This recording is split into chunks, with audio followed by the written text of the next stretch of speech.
the more reporting live from the liquor store. How's everybody doing today, man? Hey, it's Tuesday, but it's 6 o'clock where I'm at. It's 6:15, so y'all know it's a good enough time to make a liquor store run, man. I know y'all had a long day. They done worked the hell out y'all. It's been stressful, so y'all come on in, man. And hey, it don't matter what it takes to make you sin, because we got hen, we got gin. Come on in, and we gonna get drunk on this Dallas Cowboy content together, man. So I appreciate all y'all for tapping into the channel, showing y'all love and support. I really do appreciate it. Let me give y'all some shout outs real quick, man. I see my boy Jameson Taylor in here. I know he finna depart because he had to get the dialysis in the morning. So you're in my prayers. Hope all goes well. Salute to you. NFZ, I see you. Raymond Silas, was good, my brother. Michael Lockhart, my brother King G tapping in, was good. Cole's Cowboy, was up with you. C. Burleson. Brian Kite, what's good with you, man? See you. Thank y'all for tapping in. Action Jackson 88, I see you tapping in with your boy, man. I appreciate that, man. Hey, Desmond Ironman, Bruce got the toxic juice. Miss Regina Green with the green, I see y'all, man. Double R, what's good? Hey, Joe Trent China, what's up with you, my boy? Thank y'all for tapping in and showing your support to the channel, man. I really appreciate y'all. So, hey, man, I need y'all to work your hands a little bit for me. Like I always say, when y'all come through that door, I need y'all to hit that like button for me. I need you to hit that share button so you can let some folks know the liquor store is open for business. And also, man, of course, I have to mention that you need to slap the shit out of an Eagles fan, man. That you slap the shit out of an Eagles fan, man, you will receive half off all the merchandise inside of the liquor store. We got a growing inventory. We will get something outside of Eagle tiers. We might have some 49ers tiers in stocks at some point during this season. So, just tap in. We got a growing inventory. So I encourage you to hurry up and use your discount, man, while supplies last. So yeah, man, as y'all see, hey, Cole say he do it daily. Hey, I be seeing you giving the boys hell on Twitter, man. So I see you putting in work, my boy. So I appreciate you. So yeah, man. Hey, Flo, what's up with you, man? I see you in there, man. Long time no see. Thank you for tapping in, showing love to the liquor store, man. So hey, without further ado, though, one more thing. Two things. I was able to get in contact with S.A. Richburg. Got in contact with him. He's gonna get his jersey. And speaking of jerseys, we're still giving one away on the 31st. Right? We're still gonna be collecting raffle entries until the 31st. So if you want to join and get you a chance to get a Dallas Cowboy jersey like my brother S.A. Richburg, then just hit the Cash App. It's $Henny the More. I got it at the bottom of the screen, and I also got it at the top of the chat pin. So if you want to, enter the raffle, get you a chance to get you a jersey, or if you just want to donate, you can hit the Cash App. Now that we got that out of the way, I got a special announcement for y'all. We were teasing it on the show, yesterday. We talk about we had a Dallas Cowboy player, that was possibly coming in and possibly coming in and joining us, on the show. So I got the confirmation. We made a flyer. Some of y'all may not have seen it. Some of y'all may have seen it. So without further ado, I'm finna let y'all in on the secret I was holding close to the vest yesterday. All right, I'm finna let y'all know who's gonna be in the liquor store, in the trap on the West Coast. You know what I'm saying? So we're finna let you know the player we were teasing yesterday. Yeah, I know. Listen, and I'm late too. I'm late because West Coast already said it. Landlord already done posted it. I done posted it. But if y'all do not know who we're gonna have over here, it is one Jalen Tolbert, coming in and tapping in, to show love to the liquor store, to show love to the West Coast, to show love to the trap. So we got Jalen Tolbert. If y'all are not familiar with my boy Jalen Tolbert, he was our 3rd round pick in the 2022 draft. It was phenomenal prospect coming out of South Alabama.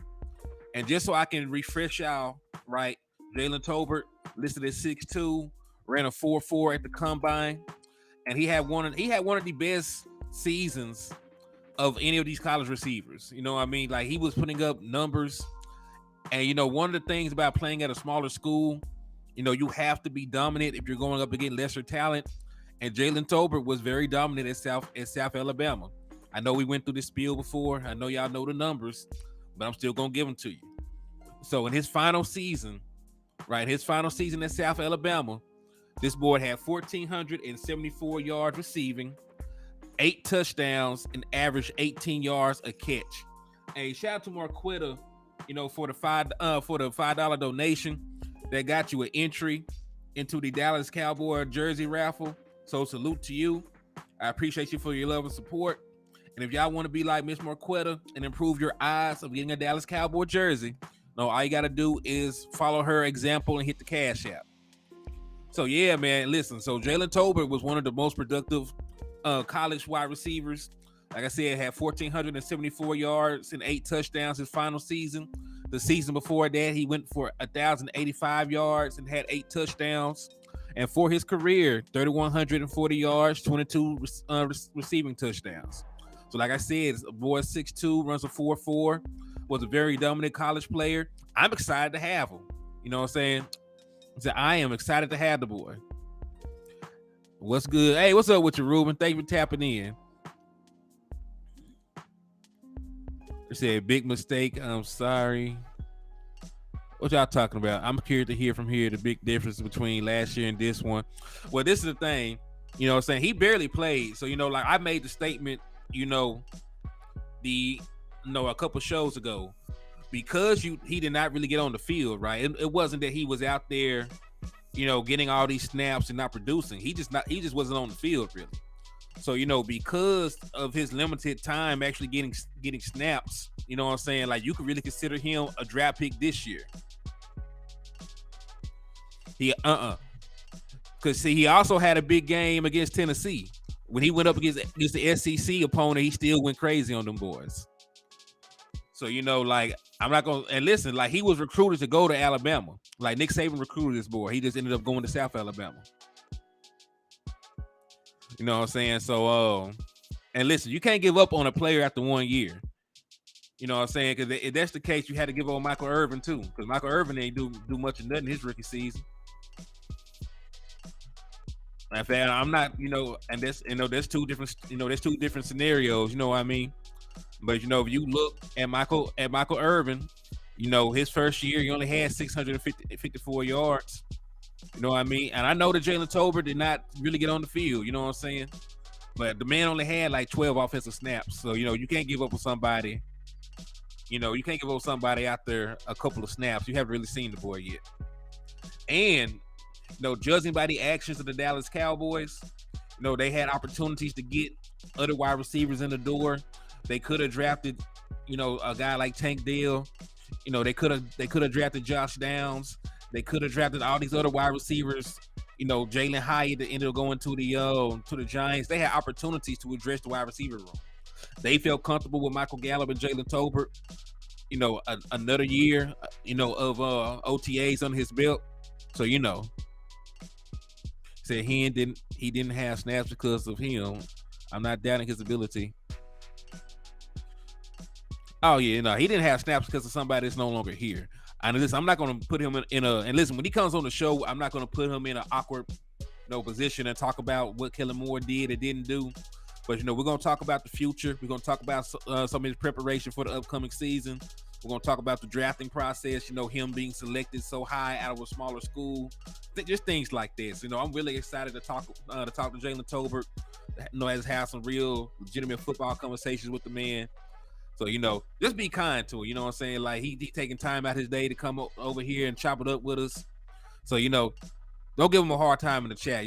I beg y'all. You know what I'm saying? I got all the love in the world for y'all. Just don't get the boy no a hard time. Because, and listen, we moved on from Kellen Moore. We're moving to a system that better, suits his skill set. He's a great run after catch player. He has downfield speed. So, I think Jalen Tolbert is going to come in. And listen, I told y'all even before it was in the works to get him on the show, I told y'all I was still high on Tolbert. So, new system, new day, more opportunities. We'll see what Jalen Tolbert can do for us. But I'm high on the kid. We appreciative of him being able to come through and rock with us over here at the liquor store. Hey, I appreciate you, man. King G, I appreciate you, my guy. Like, yeah, all y'all have been coming in, showing love to the channel, man. Like, I appreciate the hell out y'all, man. Y'all just don't know. Y'all really just don't know, man. Hey, Chill Bill, what's up with you, my guy? I appreciate you for tapping in, showing love to the liquor store. And hey, man, go ahead and slap your Eagles fan on your way in, my boy. You know you want that discount. Still got some fresh. Not they ain't even fresh no more, man. They getting potent. They getting strong. They getting super strong right now. So you know we still got Eagle tears on deck. Hen, gin, Cowboy Readers, whatever you need, man. So hell, just tap in. He said we're not kissing ass in the liquor store. We drunk. Hey, you ain't got to kiss his ass either. Hey, I just ask you not to talk crazy to the boy when he come on here. That's all I'm asking. Now listen, somebody almost ran over an Eagles player the other day. So I was gonna come in here and question y'all to see y'all was out here being nefarious trying to run AJ Brown ass over. So I had my suspicions. Might be one of y'all in the chat trying to take that boy out.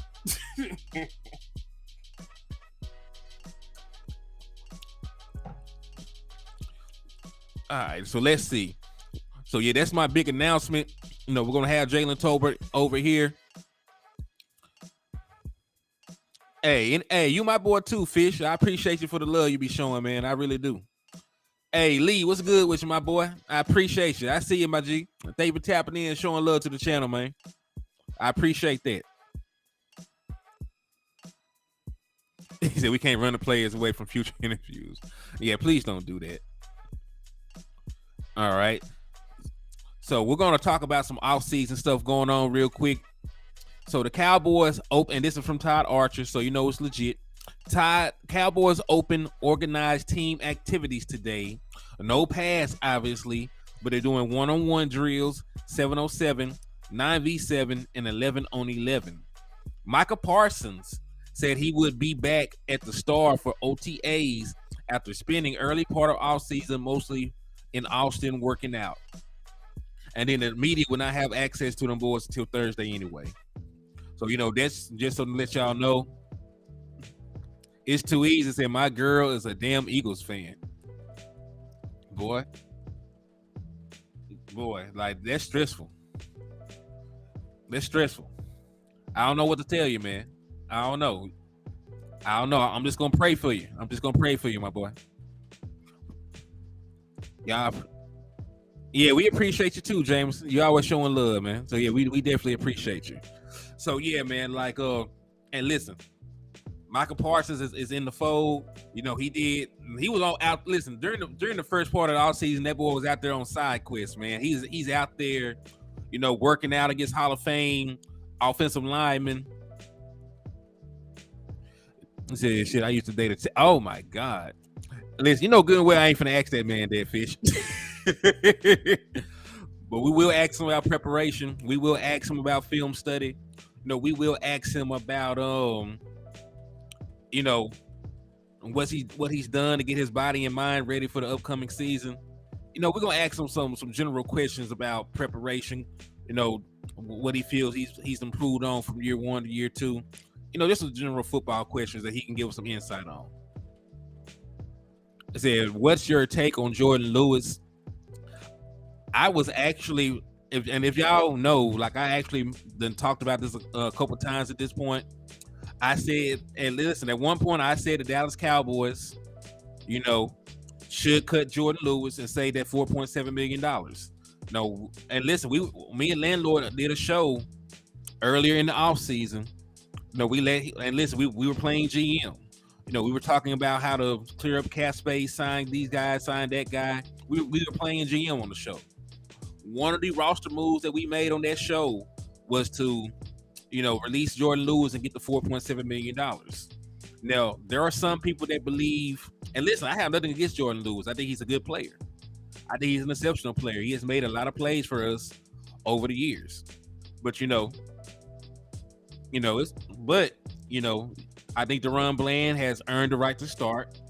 And, if you need backup depth behind him, somebody else to play the slot, Izzy McQuamu, played exceptionally well, in the Bucks game, and I think he needs an opportunity to get on the field as well. So, I think there are good enough replacements on the team for Jordan Lewis where you can move on and better use that 4.7 million.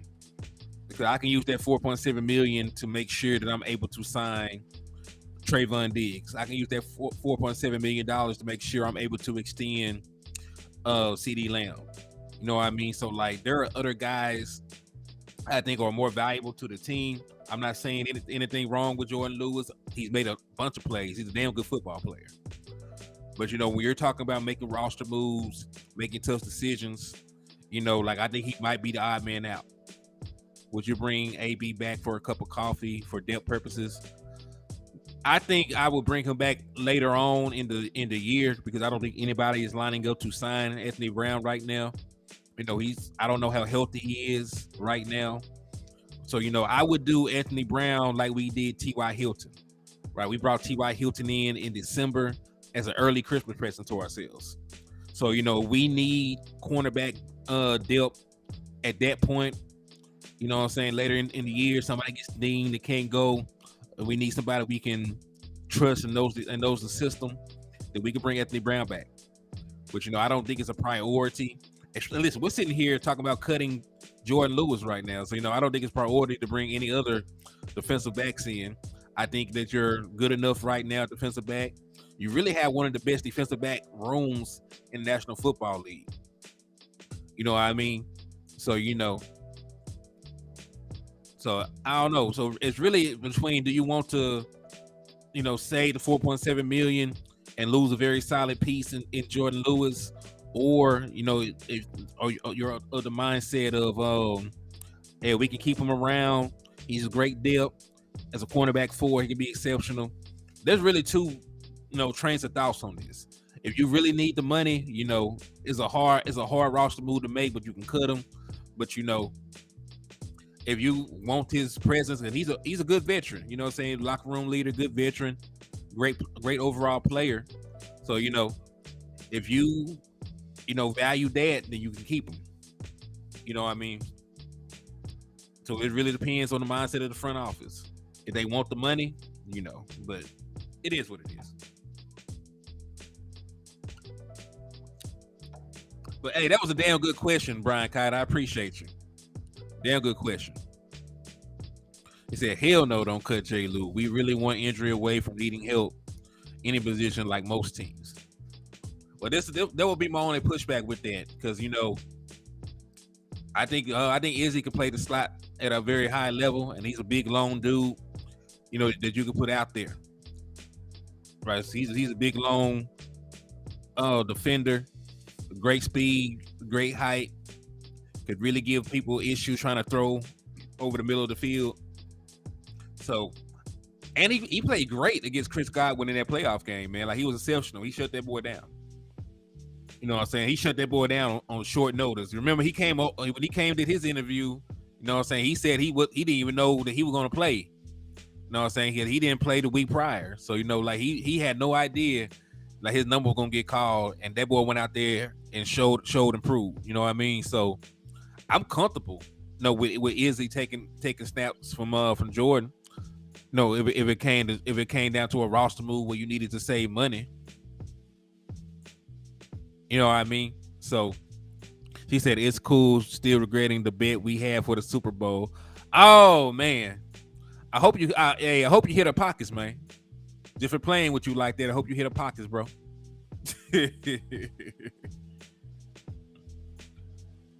So yeah, that's a great question, because all right, so I also got something funny for y'all. This is not actually Dallas Cowboy related, but I like being petty. Hold on, did this shit not load in here? Yeah, I don't even think it loaded in. All right, well, forget me being petty. I'm gonna actually just talk about something there. So Dak Prescott made another top 10 list. I'm going to show it right here on the screen. And we're going to actually have an in-depth discussion about top 10 quarterbacks right now. Because this is the list according to Pro Football Focus. They have Patrick Mahomes as the best quarterback in the league. They got Josh Allen listed as number 2. They got Joe Burrow listed as number 3. Justin Herbert at 4. Aaron Rodgers at 5.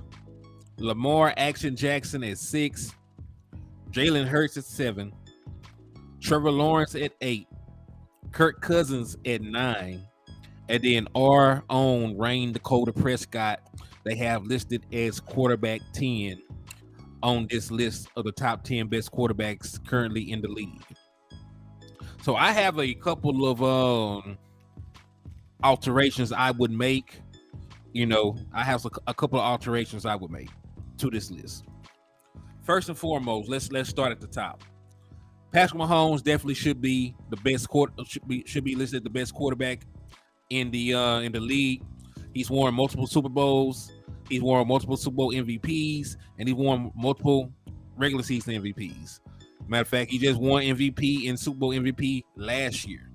So there's no question that Patrick Mahomes is the best quarterback in the National Football League, right? He could retire right now and make the Hall of Fame, right? So Patrick Mahomes is obviously quarterback number 1. What I have an issue at is how high they have Josh Allen ranked, because Josh Allen, he's a good quarterback. I take nothing away from him. He is a good quarterback, but he led the entire NFL in turnovers last season. He lost. He didn't play good in the playoffs at all. You know what I mean? Like his playoff performances last year left a lot to be desired. Matter of fact, let me pull up the exact numbers. So I can tell you. Give me 2 seconds.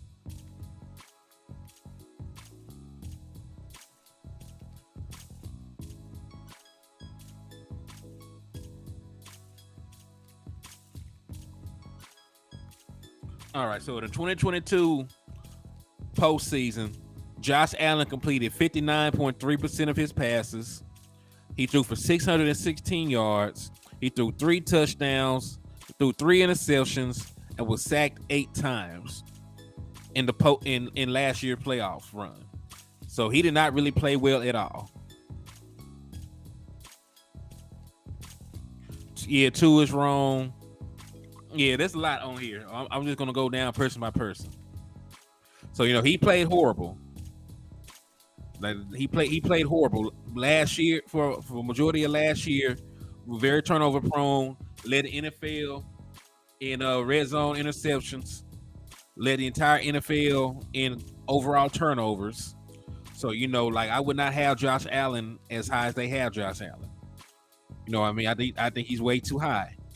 I would put Joe Burrow as quarterback number 2, because Joe Burrow, in the 2 seasons that he's fully played, was healthy. He went to the Super Bowl his second year, right? Won comeback player of the year. Hey, yeah, I got your Cash App, and I cashed out you $1 to ask you what your jersey size and what player you wanted. So, hey, Richburg, go ahead and put your jersey size, and go ahead and put the player that you want in the chat box. I need your jersey size and the Dallas Cowboys player you want me to get for you. Because I got your Cash App, and I cashed app you back and asked you what your jersey size, and I asked you what player you wanted as well. Also, I did message you on Facebook. If you check on your Facebook page, you can message me back from there as well. So shout out to S.A. Richburg for winning the Dallas Cowboy jersey. I do have your address. I just need you to let me know your jersey size, and I need you to let me know what player jersey you want. So salute to S.A. Richburg for winning the last raffle. And if y'all want to be like my brother and get your Dallas Cowboy jersey, hit the Cash App, which is $Henny the More, and send $5. We will be doing another jersey raffle on the 31st. It will end on the 31st, and we will draw the winner on the 1st of the month. Stargazer said that list is wee-woo. Dak should be 4 or 5, and honestly, after this year, Dak shouldn't be lower than 3.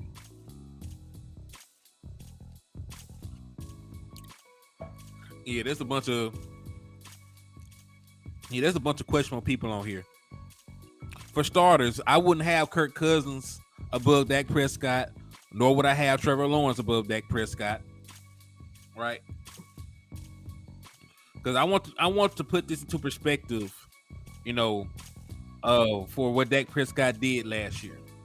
Right? I know people are talking about his turnovers in such a short time, but let me show y'all something.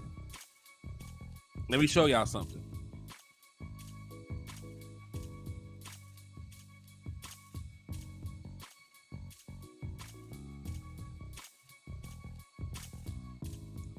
I'm finna get this pulled up. I'm gonna organize it by touchdowns thrown. And then I'm finna share the screen with y'all so y'all can see that Dak Prescott deserves, he deserves to be a little bit higher. So let me show you something real quick.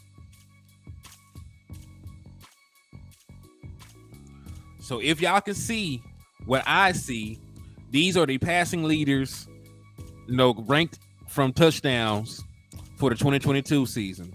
So you got Patrick Mahomes, Josh Allen, Joe Burrow. Let's go down here. So Dak Prescott, despite missing 5 games, still threw for 23 touchdowns in only a 12-game span. So he only had 2 less touchdown passes than Trevor Lawrence, who played an entire season. He only had 2 less touchdowns than Tua. He only had 3 less touchdowns than Aaron Rodgers, who played the entire season. So, he only had 2 less touchdowns than Tom Brady, who played the entire season. And then, of course, he had more passing touchdowns than Russell Wilson, Mac Jones, all these other guys.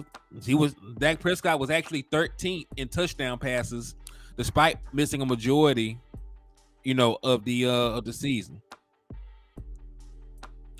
She said, Henny, zoom in. Let me see if I can zoom in.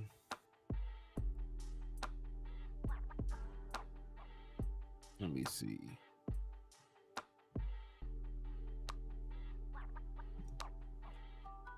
Let me see. Y'all forgive me. I'm not the most technologically savvy person in the world, but I'm going to see if I can zoom in for y'all. And if not, just take my word for it. Yeah, I don't think I'll be able to do it. I'm going to take it down anyway.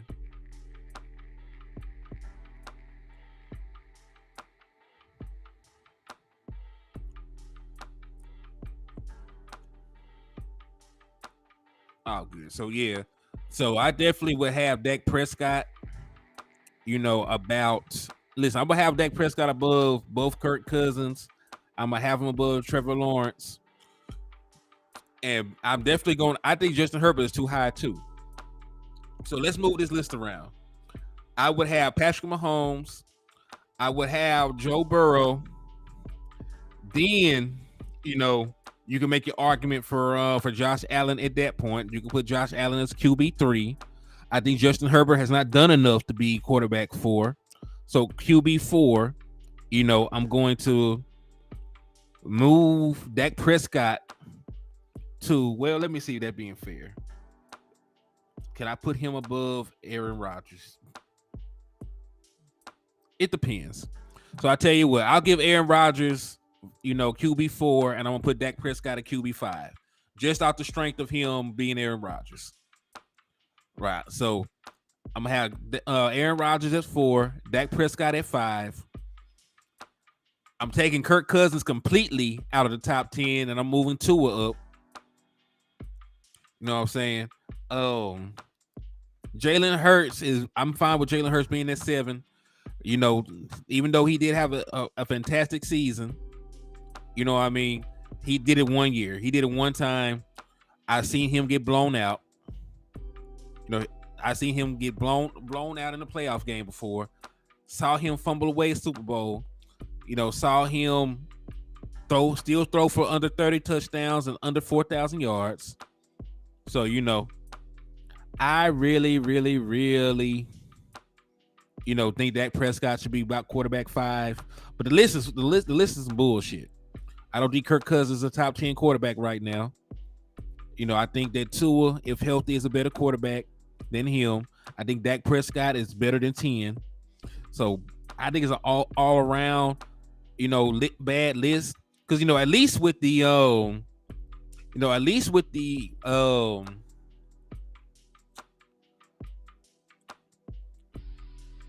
MVP odd list, I felt like, even though I didn't agree with the odds winners, I thought that they had all the right quarterbacks up there.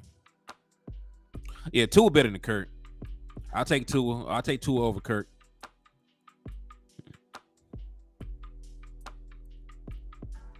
I take Tua over Kirk.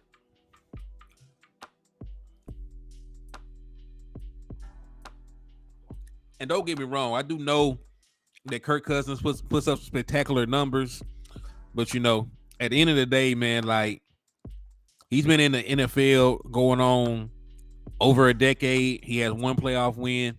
He has a horrible record against winning teams, even though I know that's not a true stat.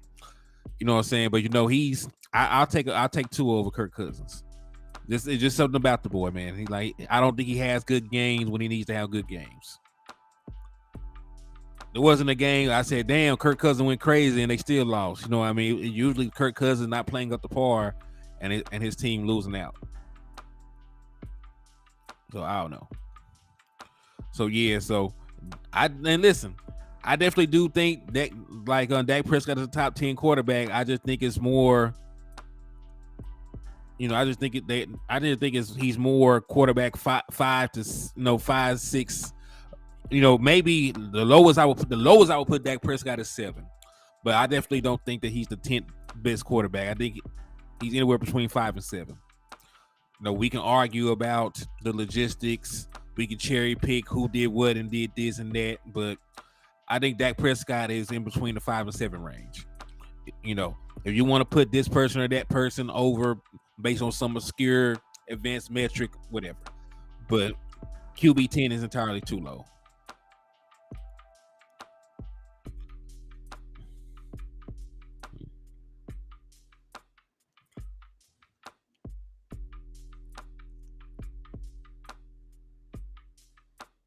Let's see. I have something else to show y'all, because it was a continuation of a conversation that we had.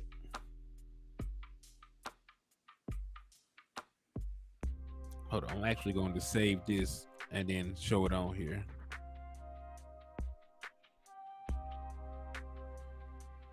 This thing just be tripping. Y'all bear with me as I, get this stuff lined out.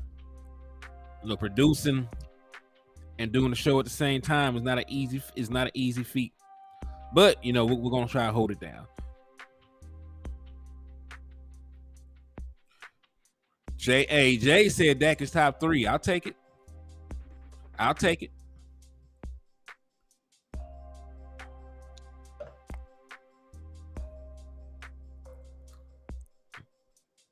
Let me see. I already showed y'all that. Okay. This is what I was looking for. I actually had the video clip of him saying this. I was gonna play it. Would not act right with me. So I'm actually just gonna read this to you. It's a comment by Devontae Smith, former first round pick of the Philadelphia Eagles, their number 2 wide receiver, former Heisman winner out of Alabama. He said, he feels that turnover is what cost the Eagles the Super Bowl. Turnovers. I feel like that's why we lost. As an offense, we gave up 7 points. Ultimately, that was the difference in the game.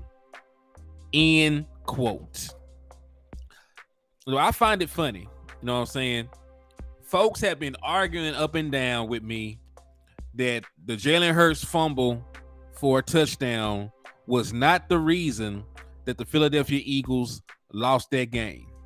I have fans, trying to form angry mobs of shit-eating cretins were upset when we pointed out that, that really was the game. You lost by a touchdown. You gave up a touchdown on a defensive play right? So like that was the swing. That was the swing. They could have went, in the halftime up 17 points. Right. If everything else played out, they could have went up 17 points. But that 7-point swing tied the game. Then they were able to overcome the halftime deficit, and the rest was history. So Devontae Smith, who was one of their best players, went out there and said that the Jalen Hurts fumble for a touchdown return was the, overwhelming reason that they did not win that football game. Now, I'm not saying that he threw his quarterback under the bus. I think he does respect Jalen Hurts, but I just found it funny. There was a very recent argument that I was having with these fecal feasters, as we should call them, on Twitter. So it's like less than 24 hours ago, I was arguing with them about the importance of that key turnover. They're like, well, he did this, did that. His own teammates said that was the overwhelming reason they lost the game. Kevin Richards says, I say top 5. He got to get over that hump NFC Championship to shut down the haters. Hey, I feel that. Listen, I said that Dak Prescott is anywhere between the 5 and 7 range. You know what I'm saying? And listen, if he has the kind of season I expect for him to have, you can say he's a top 3 quarterback. I expect him to legitimately be in the MVP race. I expect him to legitimately be in the MVP race. I expect him to win double-digit games like he always does when he's healthy. And, I expect him to throw about anywhere between 33 and 39 touchdowns. I expect Dak Prescott to have a very good year.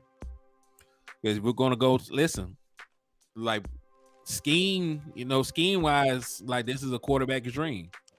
Dak Prescott, gets to play under a Super Bowl winning play caller and Mike McCarthy. He's gonna get support in the run game. They're gonna take out a lot of those stop routes. It's gonna be a lot of wide receivers, trying to run away from coverage.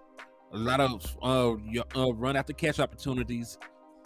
A lot of short, quick passes to help get a quarterback into rhythm. So I expect Dak Prescott to blossom in this offense. Like he's already a quarterback that you consider a top 10 player. I think in this new offensive system, he's gonna play his ass off, man. And like there's still gonna be some rollover. Like they're not completely overhauling the offense. They're just fine tuning some things. They're gonna be more over routes and more slants and more screens and more passes to the running backs instead of more, curl routes. You know what I'm saying? So they're just fine tuning the stuff that works. So yeah, I definitely think Dak Prescott can elevate himself into the conversation for a top 3 quarterback. I definitely think that we will be in position to compete against these other teams. I think we're much better. I think we have much better personnel. I think with the additions of Mozzie Smith, I think with Damone Clark having another year in his belt, I think we'll have a better run defense. I think, with getting Stephon Gilmore, they won't be able to pick on cornerback 2 anymore. So I think that and listen, Brandon Cooks is a huge upgrade over Noah Brown. It's a huge upgrade. So I feel like we're good. I feel like we're gonna be just fine. That was what caused the Eagles' loss, but the Cowboys had the same problem, but that was last season. Yeah, we had some costly turnovers. You know what I'm saying? And listen, nobody over here is ever going to deny the impact of turnovers in a playoff game. You know what I'm saying? Dak had 2, and that's probably one of the reasons that we were not able to win. You know what I'm saying? But we have accountability over here. Like in Cowboys Nation, we always hold our players accountable, and they hold themselves accountable. These Eagle fans were trying to duck accountability. They weren't trying to give Jalen Hurts any blame in the loss. They weren't trying to hear none of that. They're like, he's had one of the best performances, but he fumbled away the game. He fumbled away the game, and then he short-armed the Hail Mary. You know what I'm saying? So like he had some things that cost them. That cost them. You know what I mean? Hell, that last Hail Mary he threw was like 30 yards too short. That shit went to the middle of the field. He didn't even get close to the end zone. So, he wasn't perfect. And I just like to point that out. That he wasn't perfect. They need to get out the gas. You know what I'm saying? He did help them lose that game. For as good as he played after that, he still helped them lose that game.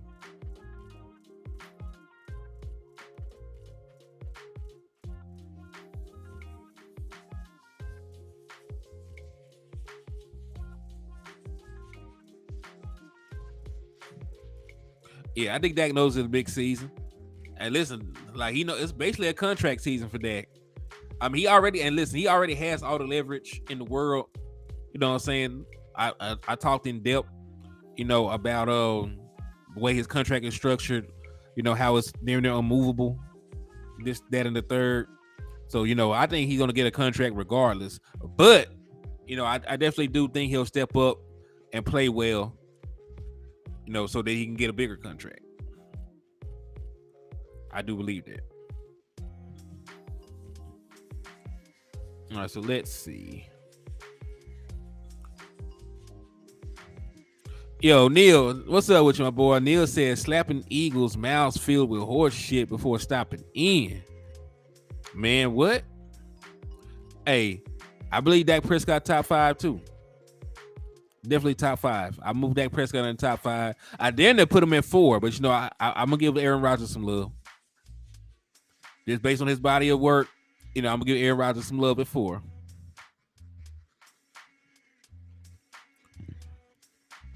But yeah, shout out to my boy Neil for tapping in, showing love to the liquor store, man. Salute to you, my guy. So let's see. So we talked about the top 10 rankings by PFF. We talked about Michael Parsons showing up for OTAs. Yeah, it's the same. It's the same one.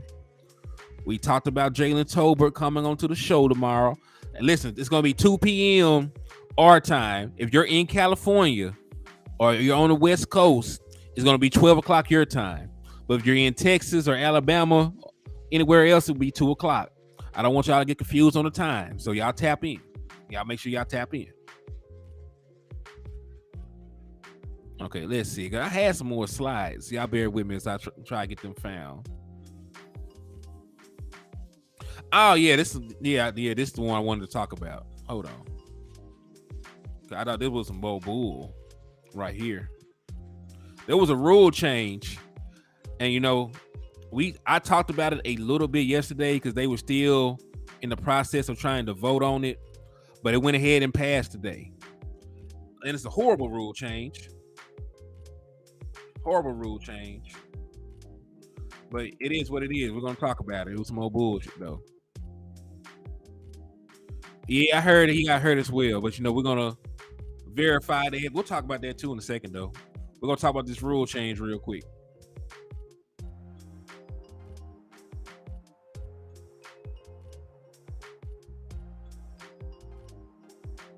Thank you, Stargazer. She even gave us Easter time. What's up? All right. So according to Ian Rappaport, that horrible fair catch rule we were talking about yesterday did get passed. The NFL has passed a new rule instituting all fair catches and touchbacks come out to the 25-yard line on kickoffs. Now the same as the college rule. The thought is that this should make it safer, though special teams coaches around the league opposed to change. There was also another tweet that said the special team players also opposed to change. So the actual special team coaches and the actual players that are relegated to special teams did not like, the thought of changing this rule. And like I said yesterday, I don't like it. Yeah, and listen, they got it for this year. They got it for the regular season this year. If they like it, they will keep it. But it's going to at least be for the 2023 season.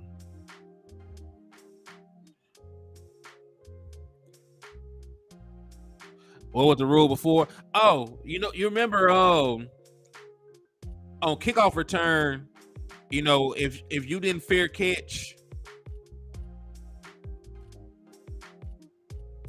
oh, DC for last I can hear now. I just hung up. Well, that's good, man. I'm glad you can hear it. So if y'all were not aware of the current rule, you know, the previous rule, you know, you only, you know, could fair catch and it get brought out to the 25 inside of the end zone. Though if you fair caught in the end zone and you caught the ball on the kickoff, then you know it will go out to the 25. You know, there'll be a touchback. But you know, if you fair catch on a kickoff return any other time, you know, you will get the ball where you fair catch that. Right. So if on a kickoff, right, we talk about to start the game, to start halftime, after the score. No kickoff, not on a punt. So on kickoff, if you fair caught the ball, you would get the ball wherever you fair catched it at. If it no, as long as it wasn't in the end zone. In the end zone, a fair catch in the end zone is still a touchback. Well, now you know you can fair catch at the 1, the 2, the 3, the 4, the 5, the 10, wherever, and the ball will be brought up to the 25-yard line. You know, any other time they will be forced to try and return that ball. You know, that's how you can get situations on a real good kick, you know, to force them to try to run the ball back, you know, force bad field position. You know, that's when you get some of those explosive returns. You know, because you know they're obligated to try and get to the 25 at least.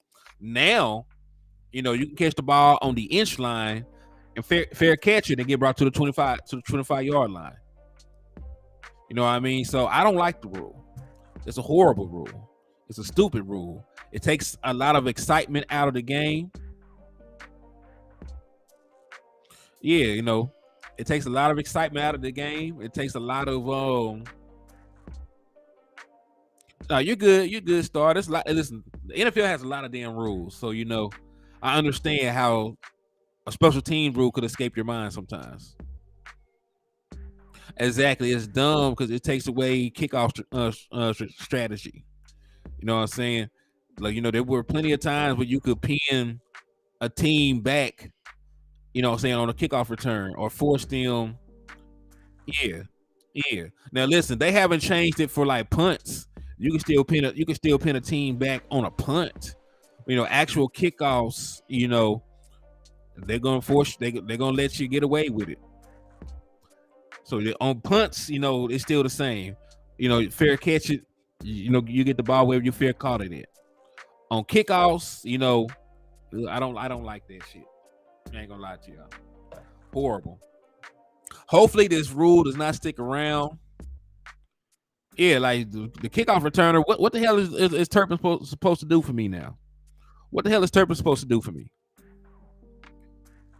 Because you know, 9 times out of 10, I know if I can just get to the 25 with a fair catch, regardless of where the ball ends up. You know what I'm saying? Like, I don't even really need you to even attempt it. You know what I'm saying? I'm more likely to have a negative play at that point. Yo, landlord for Wakanda, trapping that vibranium. I see you, my boy.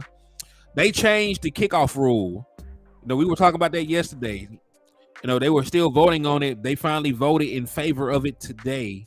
They changed the kickoff rule.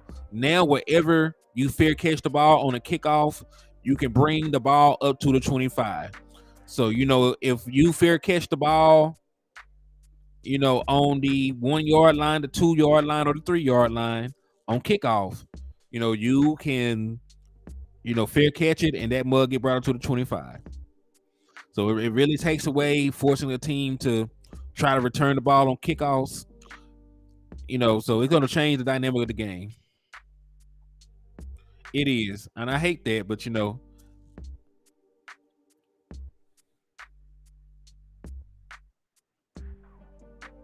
Hey, everybody say a prayer for my brother DC for Life, Texas. You know what I'm saying? I pray for healing. You know, pray that he gets to feeling better, that he gets through what he's going through, man. You know, always a friend of the show, always been supporting and showing love. So, you know, we definitely hope, you know, that everything works out for you, my guys. So y'all make sure y'all keep my boy DC for life in y'all prayers.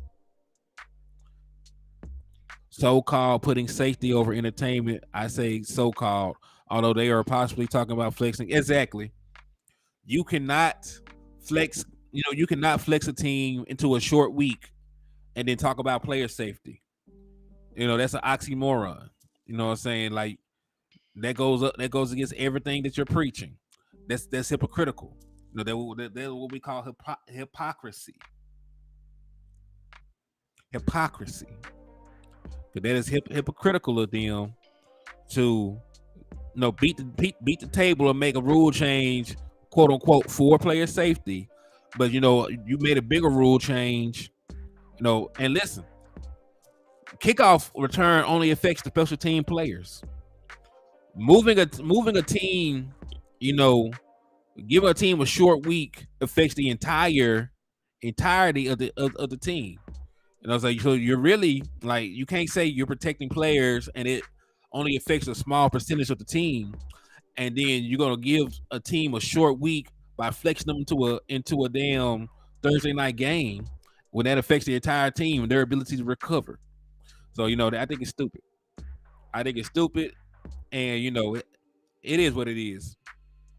I said I have no dog in that fight. I would much prefer that they kept the kickoff, rules the same.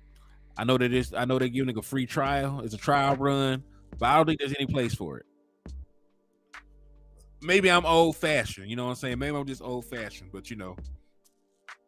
I definitely believe that we better off keeping what we have. If it's not broke, don't fix it. That's an old saying. It sounds like a bit of a cliche, but I believe that.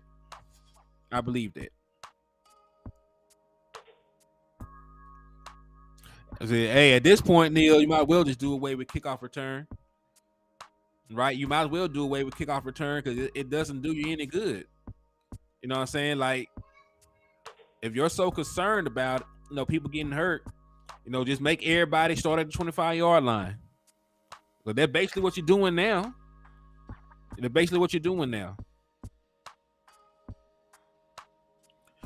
Yeah, Lena Walker is actually 28. You get a 28-day notice, for if you get flexed, and you can get flexed out of a Thursday night football game as well, or getting flexed into one. So there are scenarios where it can help a team, but it's also a scenario where it could F a team over. You know what I mean? So even though they will have the notice, like 28-day notice to prepare, I still don't think it's fair to a football team. You started the schedule. You only had one short week. Now you got 2 short weeks, right? They were to flex you into a Thursday night game, and even with the preparation, like it doesn't mean that my player's going to heal any faster. Like my guys, my guy would have been ready to play on Sunday night if I had the full week. But now because he's going to play on Thursday night, right? Now because he's going to play on Thursday night instead, like this guy might not even be able to be active. You know what I mean? So like those are the type of things they need to take into consideration. When they're flexing teams in and out of these positions.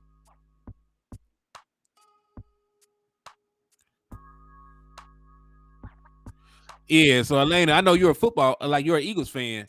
So, let's say like for the sake of arguments, like y'all just played, a grueling Sunday night game. Let's say y'all play a very physical team. Let's say y'all played who's a physical team y'all played? Matter of fact, let's say one is a game during one of y'all tough stretches. Let's say you play Sunday night, and then your next game, during that stretch, before the season was supposed to be a Sunday evening game, a Sunday morning game. Well, you get a call a month in advance. Now instead of playing on Sunday morning, it's moved up, and you got to play a Thursday night game. So you lost what? You lost Friday and you lost Saturday to prepare. And those 2 additional days that you could have had healing your players at that. So it can affect seeding. You put into into that mindset, because like hell, like my team would have been ready to play if we still had the Sunday night game, but because we were still beat up, because this guy couldn't go because he didn't have the extra time to heal and shoot up and do whatever he needed to do. Like one of my best players not playing now, we lose this game. You know what I'm saying? I don't like the way that works out.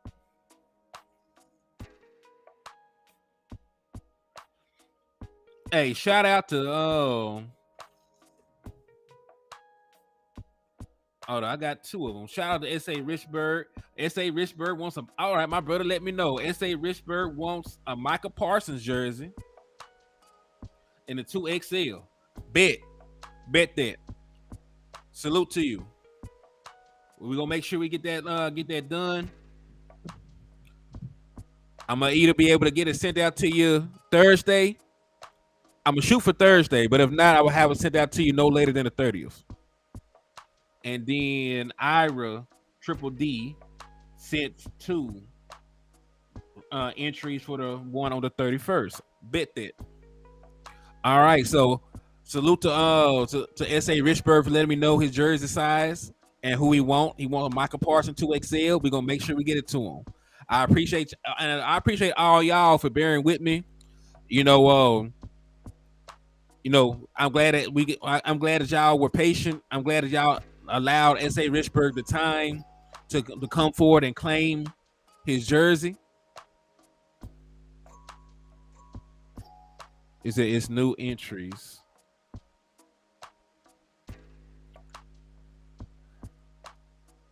King G. Yeah, Triple D sent 2 entries, so he got new entries in for the jersey on the 31st. So King G sent 2 entries, and then S.A. Richburg had sent me his jersey request. So he wants a 2XL Michael Parsons. The raffle is on the 31st, right? Because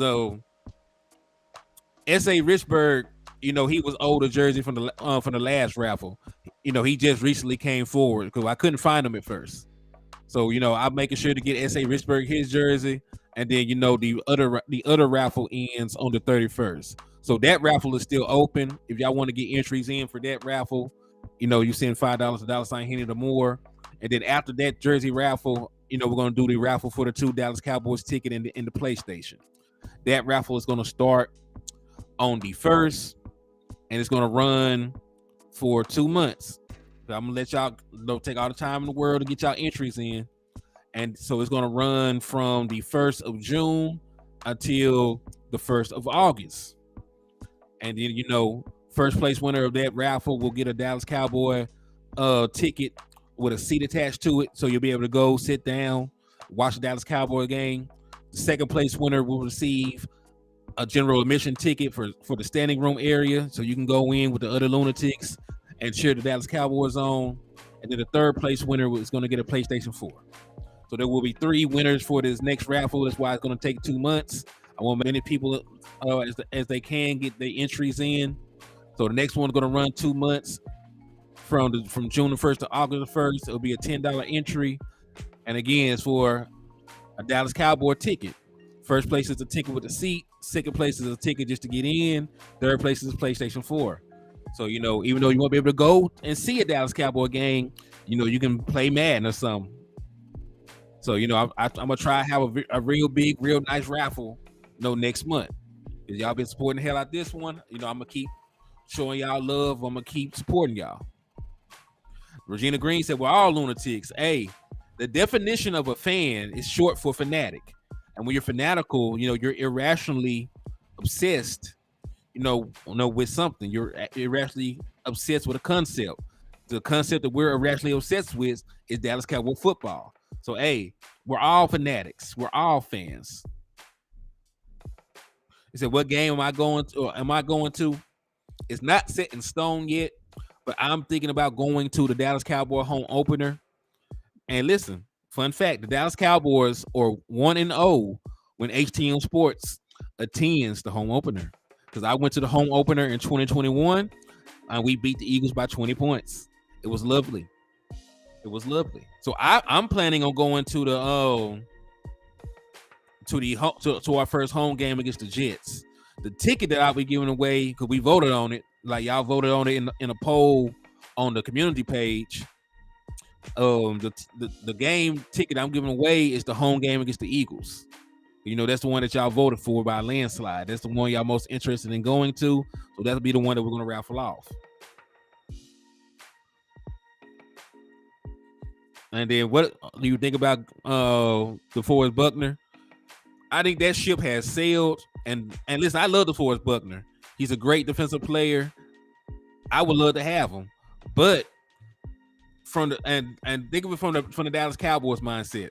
Because I want him. You know what I'm saying? Like we did an entire show on him. You know what I'm saying? We said, like, landlord said he would have gave up pick 26 to get him. But that's the thing, we didn't. We turned pick 26 into Mozzie Smith. So the Dallas Cowboys spent a top 30 pick on a defensive tackle. So, because of that, I don't think they'll be willing to give up any more assets to get a defensive tackle. I love DeForest Buckner. I think he'll be an instant upgrade on our defensive line. And I still think that him and Mozzie Smith was playing beside each other would be crazy. I think it would be unfair. I think we would definitely have the best defense in the National Football League with those two playing together. I just don't think the Dallas Cowboys are going to pony up what it takes to get them and also pay DeForest Buckner. I would love for them to have that mindset. I would love for them to do it. I just don't think they will do it, unfortunately. You know what I mean? So I would love getting DeForest Buckner. He's one of the best defensive tackles in the National Football League. You know what I'm saying? He's rotting away on a bad team right now. So I would love to free him and him join the Dallas Cowboys. I just don't think our front office would pay that price for him, unfortunately. What did the DeForest Buckner contract look like? Let's take a look. DeForest Buckner is getting a bag. Because remember, when you're a defensive tackle that can rush the passer, you get big money. You get amazing money when you can sack the quarterback from the defensive tackle position. That's why Aaron Donald, gets paid what he gets paid, and that's why DeForest Buckner gets paid what he gets paid. So to answer your question about the terms of his contract, we're going to go to over the cap. So he signed a 4-year, $84 million a year deal, which comes out to be $21 million APY, and his cap hit for this season, the 2023 season, is $17.2 million. So he's going to make $17.2 million this year, and after this year, he'll still be owed another $22.7 million. So his cap hit this season is 17.2. The following year it'll be 22.7. Do I think he worth the money? Hell yeah. Like, he hard. And DeForest Buckner not even gonna be 30 until next year. DeForest Buckner ain't gonna be 30 until next year. He got drafted the same year Dak Prescott did. So I love him. I think he's an outstanding player. Okay, what's the topic? Hey, Danny Savage, what's up with you, my boy? I appreciate you tapping in and showing love to the channel, man. Michael said Hankin and Mozzie might be all we need with help or maybe some second tier help at that position. Yeah, and listen, we don't need more sacks. You know what I'm saying? Like, we were great in sacking the quarterback last year. We need help in the run game. I think Hankins and Mozzie, can hold the one tech down beautifully. I think that they can help us in the middle a lot. I'm just saying, like, I would love getting DeForest Buckner.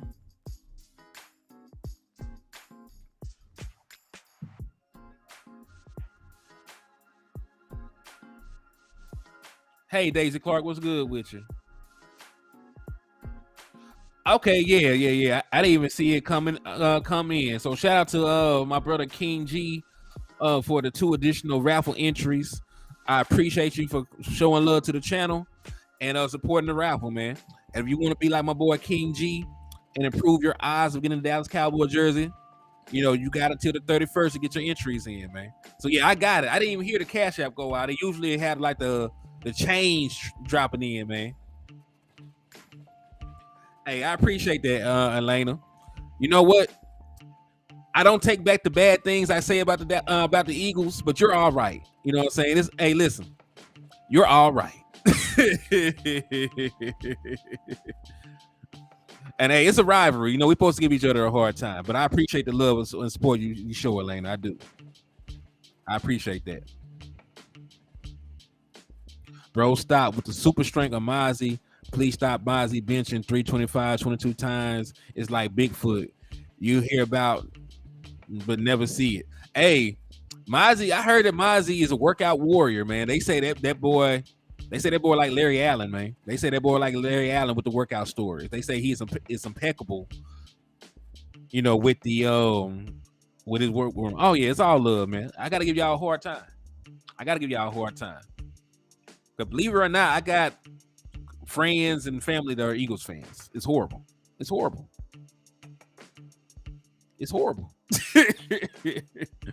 Freight Train, what's up with you, man? I see you.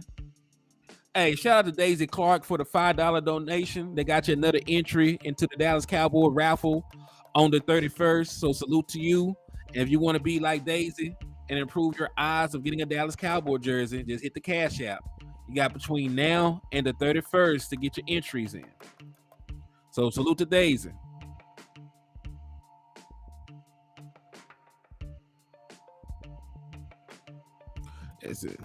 I have a dysfunctional family too. Henny, Bills, Cowboys, Packers. Oh my God. So do y'all fist fight during Thanksgiving? I would have to fight them. Elena said her brothers are Cowboy fans. Oh my God. Well, it depends. How old are your brothers? Are they old enough to see the 90s Super Bowls? You know, like that probably would be unbearable at that point. You know, they would be sitting there talking about the glory days, talking about paper bags and stuff like that. But hey, I will give y'all this. Like y'all have had some success recently. You know, y'all have had some success recently. So I'll give y'all that. I still think we're gonna sweep y'all this year. You know what I'm saying? But you know, y'all been successful. But I think we're gonna beat the brakes off y'all because as long as Dak Prescott plays, I think we'll win both games. We need to sign Dig. Yeah.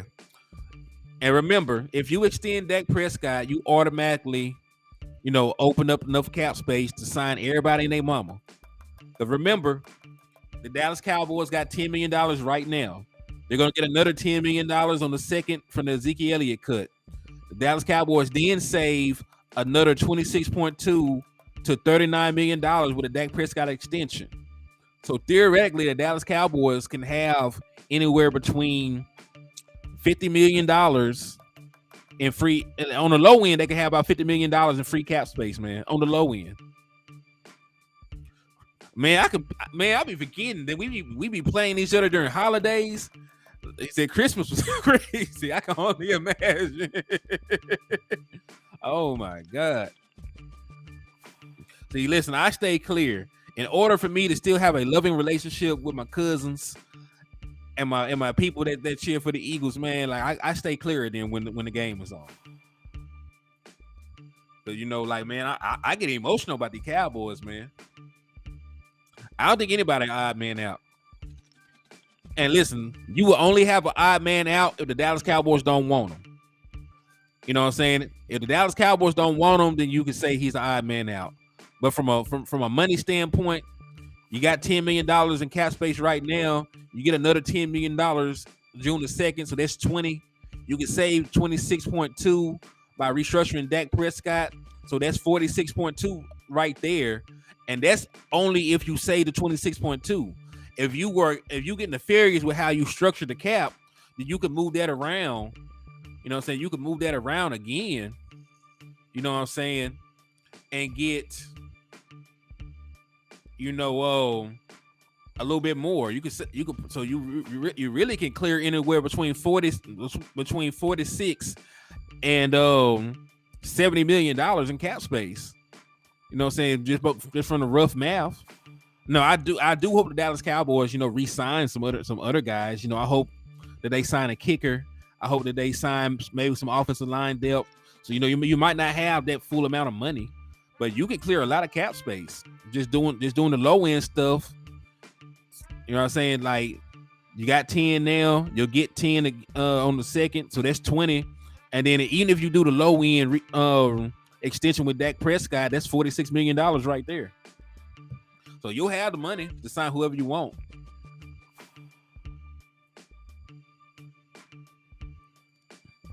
Said, so I'm willing to make him. Yes. And do you know why I be willing to make people the highest paid player? Because that stuff lasts for like a week. You know what I'm saying? He'll be the highest paid cornerback for like a month. You know what I'm saying? Then AJ Terrell is gonna probably reset the market. Then Patrick Surtain is gonna probably reset the market. You know what I'm saying? So like he'll be the highest paid player for like a month.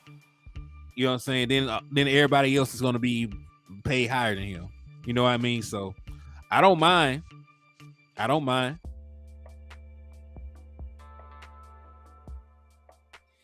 He said hypothetically you can only pick one, Dak or CD. And oh man, listen.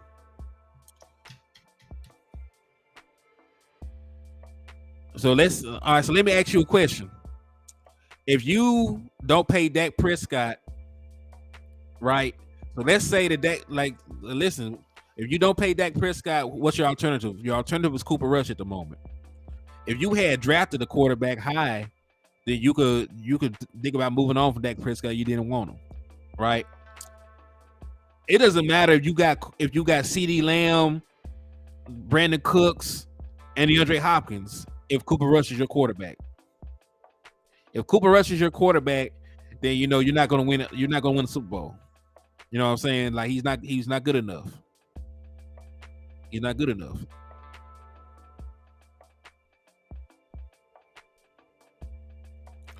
And then listen, I think Diggs is great, but Diggs is on the last year of his contract.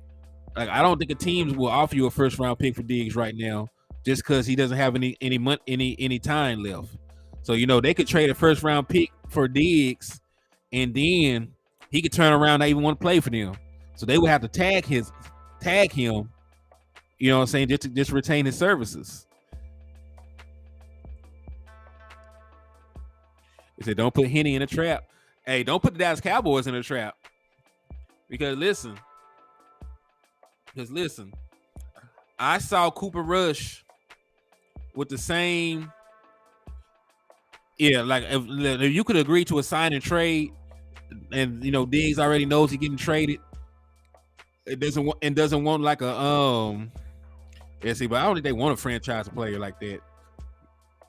That's a lot of guaranteed money for a 1-year deal. Because think about it, like you really never want to tag a player because they'll be getting that money fully guaranteed for one season, regardless if they play or not. You know what I'm saying? So think about like the Jalen Hurts extension, right? Let's use that for an example.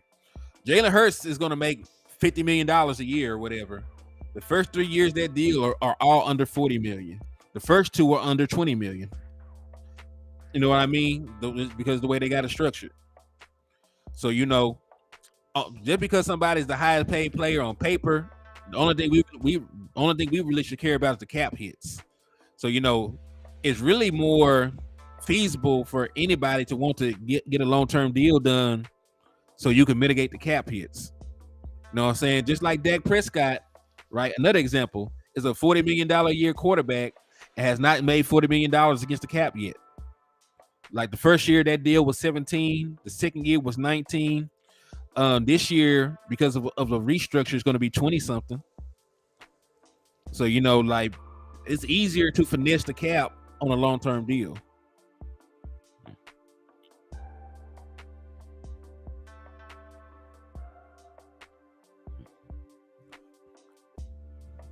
I said, yeah, listen, they'll get it figured out.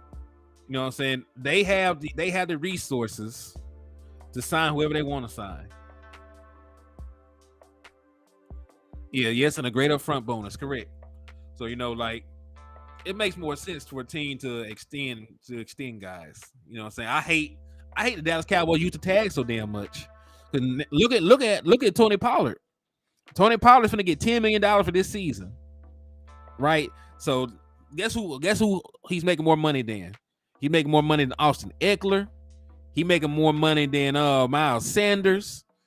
He making more money than all these other guys. You know what I'm saying? I'm not saying that Tony Pollard is a bad running back. He made a Pro Bowl last year. He's exceptional. But you're overpaying Tony Pollard right now because he's making the same amount of money as Josh Jacobs. And Josh Jacobs led the entire league in rushing last year. So tough. I would prefer not to tag anybody. And listen, I prefer to keep our players around. Yeah, it was done to franchise tag Tony Pollard. Like, you're supposed to be an exceptional team in terms of negotiations, and you couldn't get a deal done with a running back with a broke fibula. During the off season, where they are completely devaluing the running back position market wise. You know what I'm saying? Like, they made Aaron Jones take a pay cut, and they were gonna cut him. They're talking about cutting Dalvin Cook, who done ran for 1,100 yards the past 4 seasons.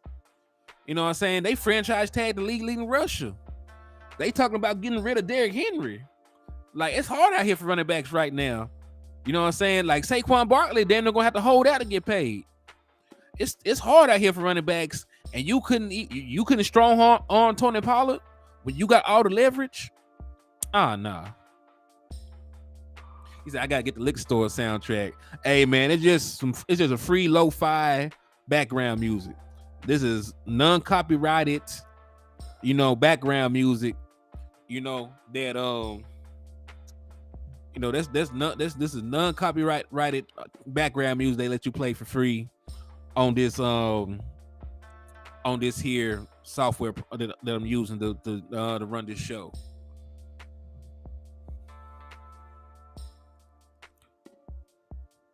Yeah, I said probably could have signed him for a 3-year, $21 million. That would have been a similar contract to what Miles Sanders got. You know what I'm saying? They both were Pro Bowl running backs last year. So, I think that would have been good. Then you could have definitely lowered your cap hit for this season. Like, the first year of that deal would have probably been like $4 million against the cap. You know what I'm saying? It would have been a pretty reasonable deal.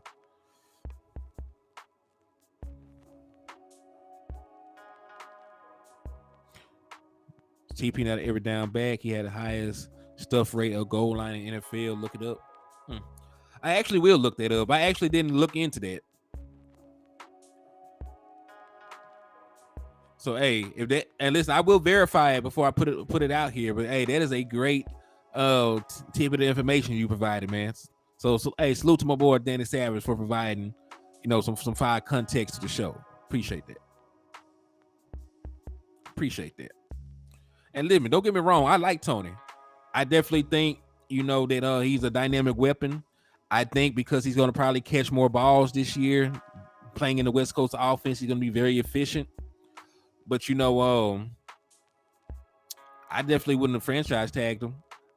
So I would have got a long-term deal done with Tony. But, I definitely wouldn't have franchise tagged him. I don't think there was a purpose in it. You know what I'm saying? Because, listen, next year you're going to be in the same boat. You know what I'm saying? If he plays, listen, if Tony Pollard goes crazy, if he plays out of his mind this year, let's say he has a season, he scores like 12 touchdowns, has like 1,700 all-purpose yards, right? Let's say he runs for 1,300 yards, catches like 400 yards worth of balls, had like 12 total touchdowns or something like that, 13 touchdowns. He would have played his way out of Dallas, you know what I'm saying? You would have to go back to the negotiation table with Tony Pollard again at the end of the season. So, if you expect Tony Pollard to ball, you should have got the contract done. Because now you're gonna be scrambling and trying to figure out what you're gonna do at running back all over again at the beginning of next off season. So, I don't know. I don't get it. I don't get it. They did have the leverage. I don't know what the hell they did. I don't know how it even came down to this having the franchise tag him. But you should have just gave that boy his money. You should have gave him enough money to make him happy, guaranteed enough money to make him happy, and call it a day. Lamb and Michael together after extending Dak first before you keep all your core that way.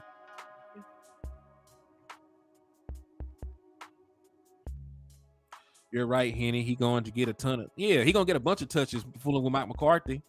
Remember, the West Coast offense is sometimes referred to as the long handoff because a big portion of the passing game is going to be an extension of the run game. You'll see a lot of passes to running backs in the flat. You'll see more running back screens. You'll see running backs running Texas routes out of the backfield. You know what I'm saying? which is pretty much just a slant from the running back position. But whatever. If you like to call it Texas route or whatever, you'll see the running back get targeted in the passing game a lot. You know what I'm saying?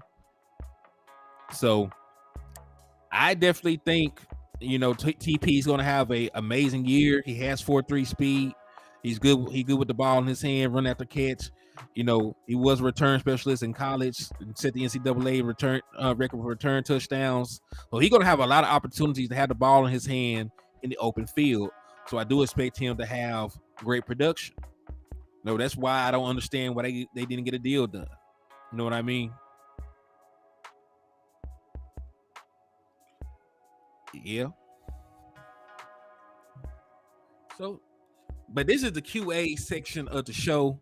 We've been rambling on and on. I went through pretty much, everything I wanted to talk about from an OTA perspective. From we saying this now about TP, but the West Coast is perfect for him. Mayshire will thrive more than Zeke in it. And listen, I'm not saying that TP, is a bad running back. I just said I think he's one of the better running backs in the league. I just think because of the running back market, being suppressed and him having an injury, you could have got a deal done with him because TP is in position to play his way out of Dallas right now, and I don't want that for our good players. I don't want that for our good players. He is in position to go crazy this year. Oh, Tony Pollard is in position to have a monster season, which is why the franchise tag isn't good for team long term. We have security, and he can ball out in the system he can thrive in. Yeah, but listen, because the running backs were so involved in the pass game, within this new offense we're moving into, I think that he's going to have, great production.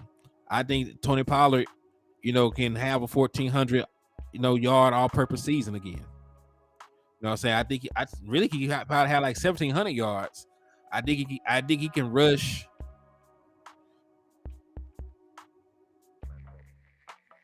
TP, a wide receiver running, and that's the thing. You know what I'm saying? Like, it's 1,300 yards over the course of a 17-game season is very doable. You know what I mean? And I expect him to make an impact in the passing game too. You know what I'm saying? So 1,300 yards over a 17-game season is only 76, 0.4 rushing yards a game. So if he can average about 80 rushing yards a game, you know what I'm saying? He'll get to 1,300 yards just rushing, and then it's 400 yards receiving over the course of a 17-game season is only 23 yards. So if he averages about, he said he might not last with those other brittle bodies. We'll see. Tony Pollard is a little bit bigger than people give him credit for. He's not the biggest running back in the world by any means, but he's about 215. He's about 215, 214. Let me see. How big is Tony Pollard?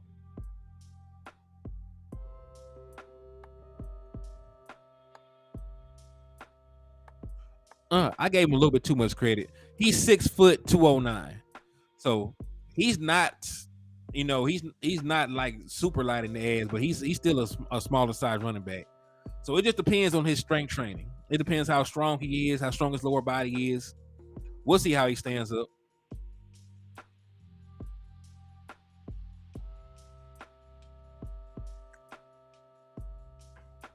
Pass protection. Really, I think your short yardage back and your pass protecting back is going to be your fullback. I think they put, and how you pronounce the boy name? Lepke. I forget how you pronounce the boy name, but like he was more of a power back in college. I know he listed as a fullback, but he rushed for like over 500 yards, had a lot of touchdowns. But I think he'll be the guy that end up staying in it on pass protection. I think he'll be your short yardage back. You guaranteed him a lot of money. You know what I'm saying? You guaranteed $200,000 to this boy. So I definitely think the Dallas Cowboys are going to view him as a power back. I think they'll let him be a short yardage guy. I think he'll do a lot of the pass blocking.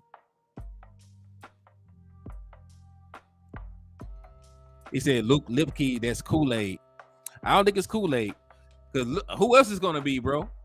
Look at your options on the team. Because I think Ronald Jones ain't that good. You know what I'm saying? I don't think Ronald Jones that good. I don't know if Malik Davis can be my short yardage back. You know what I'm saying? So, like, just based on the guys that we got on the team, unless they're going to go out here and sign another running back, you know what I'm saying? And listen, I'm all for the Dallas Cowboys, you know, signing somebody like Dalvin Cook if he get cut. You know what I'm saying? I would love to pair Dalvin Cook with Tony Pollard, even if it's only for one season. You know what I'm saying? But, you know what I'm saying? Like, I don't know who's currently on the roster that even qualifies to be like a power back. I don't think Malik Davis is necessarily a power back. You know, Ronald Jones, I don't think is very good. You know what I'm saying? I think he's a camp body. Who the hell else? You know, I like Rico Dow, but I don't know if I've seen it for him to be able to be a short yardage back or not. I'm not doubting his ability. Like I said, I like the boy, but, you know, I ain't seen it yet. So, you know, I don't know. I don't really know who my short yardage back would be, you know, on this current roster. You know, that's why I was quick to say it.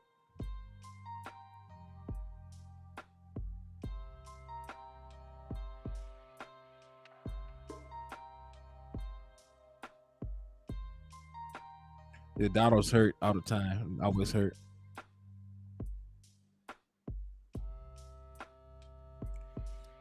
Yeah.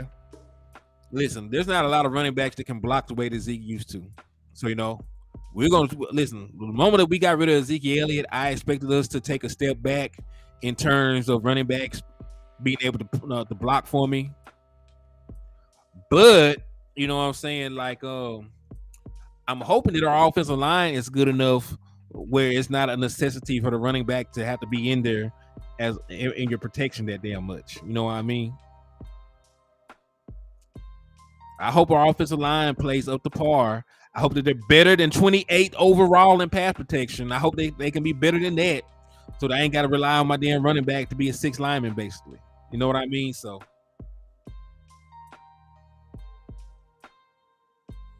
we'll see how it works out. But, you know, who knows?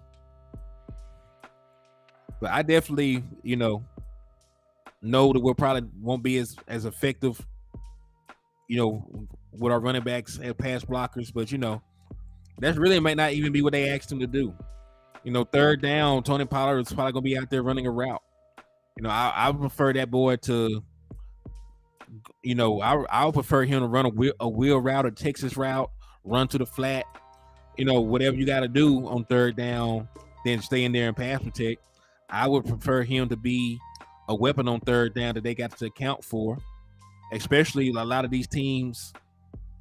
A lot of these teams don't have anybody to cover Tony Pollard out of the backfield. You know, Tony Pollard ran a 4.3 at his pro day. So, you know, whatever linebacker they put on him, as we saw in the Minnesota game, is not going to be able to hang with that boy. So, you know, I would prefer him to be utilized as a weapon on third down, be utilized in the passing game, than him staying in and trying to chip a pass rusher. You know, just improve your offensive line. You know what I'm saying? Put your best pass blocking unit together on the field. You know, put your best 5 out there. And if your offensive line is fully healthy, I think you'll be better in pass protection. You know, if Tyron Smith is allowed to play left tackle, then Tyler Smith play left guard, and then everybody else stay pat where they at, I think you'll see an improved line in terms of pass protection and run blocking. So, you know, I think it gives you a little bit more leeway to allow your, you know, pass catching running backs to be on the field on third down and utilize as weapons outside of trying to stay in and protect your quarterback.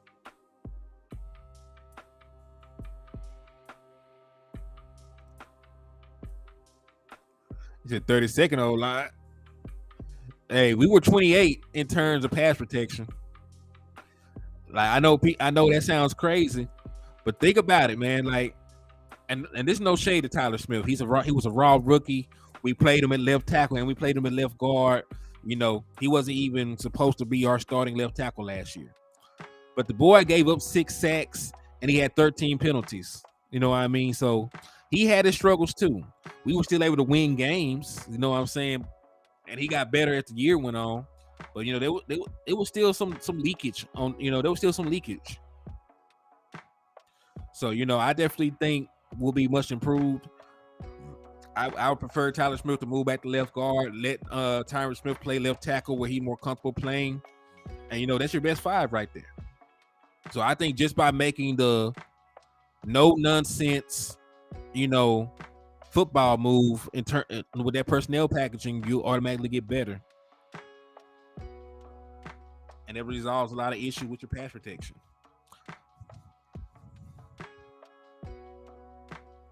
Hey, I didn't throw the man under the bus. Like I know he got through. I know he got through in the fire. They were baptism by fire. You know what I'm saying? But you know what I'm saying? I still think that Tyron Smith was a better left tackle than him when he's healthy. So that's the lineup I want. And this is no shade against Tyler Smith. What we asked him to do was next to impossible, and he did it to the best of his ability. And if I'm not mistaken, he still made an all-rookie team. I'm not throwing any shade against Tyler Smith. I like him a lot. I think he'll be a great lineman in this league for years to come. I'm just saying we can improve our pass protection, by making a small adjustment to our offensive line. I'm not saying to bench Tyler Smith. I think Tyler Smith will make a better left guard than Forniak. I think he'll make a better left guard than anybody else on the team, right now today. So, I think that, it will help him too. I would love for Tyron and Tyler to play on the same side. Because then, you got Zach and Terrence Steele on the other side. You know what I'm saying? You can go back to the days where Tyler Biada is your biggest question mark doing that. And, I like to be Heidi Klum husband. Why are you wilding like this in my chat box? Why are you wilding like this? Oh my God. Neil talking about put some respect. Why y'all like this, man?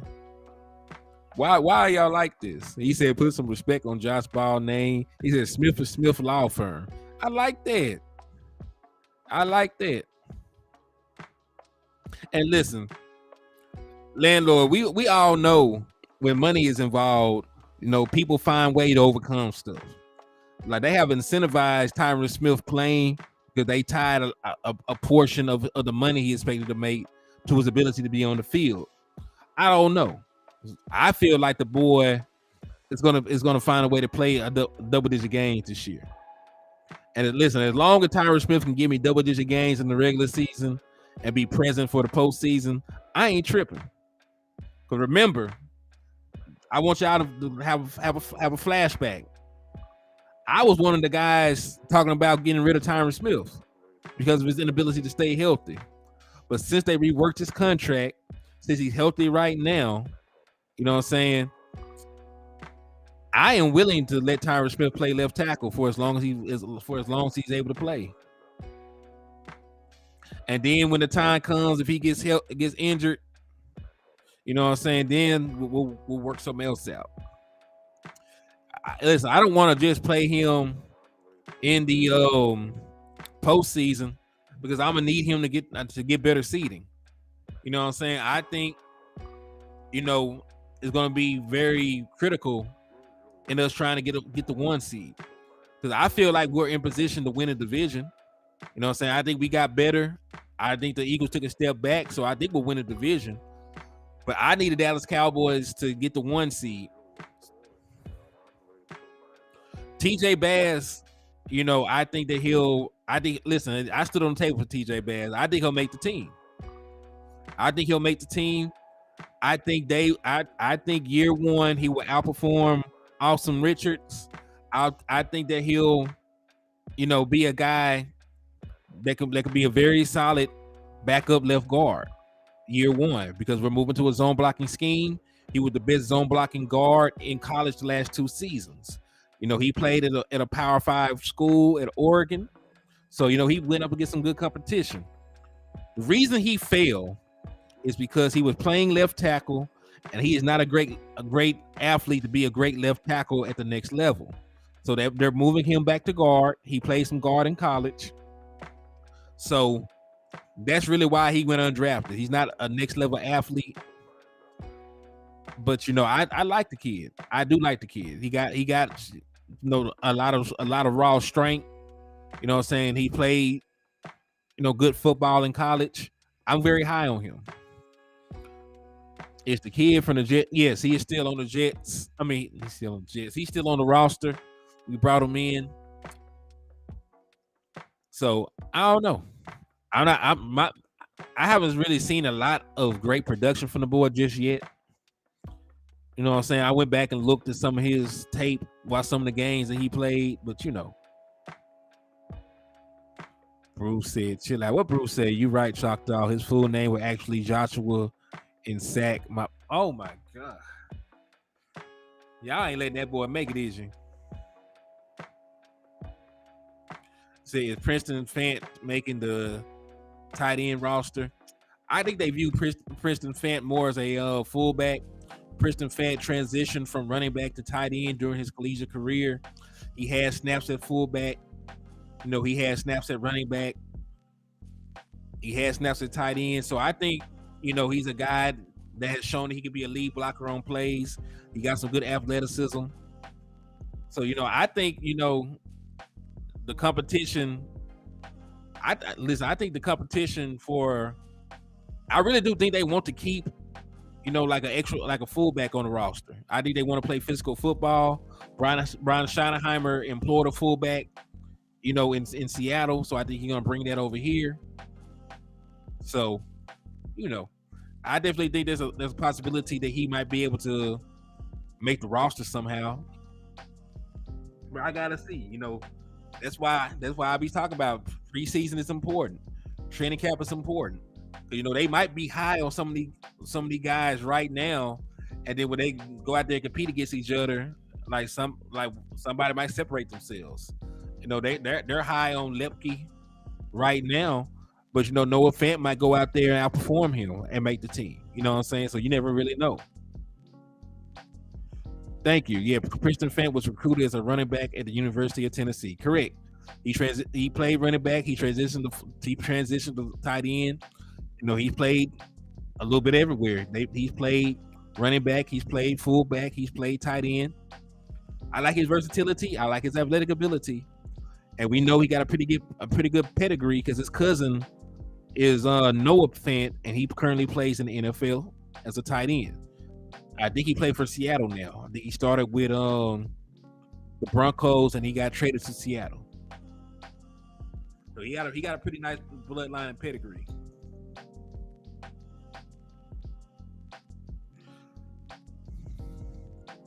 So Dennis Houston like drama this year. Listen, there's gonna be Dennis Houston like drama at every training camp. They're gonna be drama like that at every training camp. Because they're always, especially the guys at the lower end of the roster, those positions are always in flux. I think that Simi Fihoko is going to be fighting for his job against some of these younger wide receivers they brought in. I think that Jalen Moreno Cropper will push him. You know what I'm saying? I told y'all I was hitching my horse to the Jalen Moreno wagon. I like that boy. I like that kid.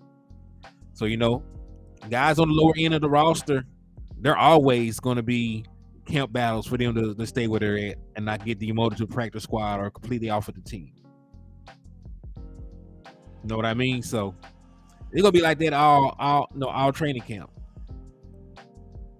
But it's gonna be the preseason, where they actually solidify themselves. When they actually solidify themselves, they're gonna be against other guys fighting to make their respective rosters. You know what I'm saying? You're gonna have to go out there and show, that you can compete against these guys, because you can't compete against. And listen, there's nothing wrong with being a truck driver. There's nothing wrong with going into education. There's nothing wrong with going into coaching. But there are gonna be a lot of guys that they compete against in preseason that are not going to make it in the NFL. So you cannot go out there and outperform somebody that's going to be driving trucks or coaching high school football pretty soon. Then you're not suited for the NFL. So that's why preseason is important. Get your ass out there, make some plays, and we're gonna see what it do. Double R, you leaving us, man? Oh, he said grilled steak. Okay, cool. Enjoy your meal, man, and thank you for tapping into the liquor store and showing love. You know what I'm saying? So I appreciate you. And hey, while you're out, make sure you slap you a couple Eagle fans, man. You're gonna get you a discount when you come back around, my boy. I feel we have good talent going to preseason. I do too. There's a lot of interesting camp battles I'm looking forward to. I'm looking forward to TJ Bass and Austin Richards, however you say it. I'm looking forward to Simi and Jalen Moreno Cropper and Drummond and all these other wide receivers that we brought in. You know what I'm saying? This team is only 50-50 offensively and defensive, fully loaded and ready for. I could dig it. I can dig it. Oh yeah, listen, we got all the talent we need. You know what I'm saying, to make a run in the postseason. You got a top 10 quarterback. You got an All-Pro wide receiver. Your number 2 wide receiver was a former number 1 that still runs a 4.3. Michael Gallup, I like him. You know what I'm saying? I like our tight end room. I think if our offensive line can stay healthy, we got a good offensive line. I think if Tony Pollard is ready, we got a good running back. I think we improved our defense by getting Gilmore and getting Mozzie and retaining Dante Fowler, which I didn't think was possible. Going to the off season. So we're loaded in talent. We just got to make sure we put it together. You know what I'm saying? We got to play smart, complementary football. You know what I mean?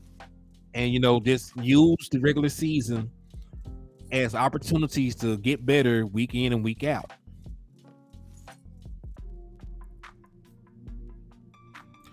I think they like the undrafted free agents a lot too.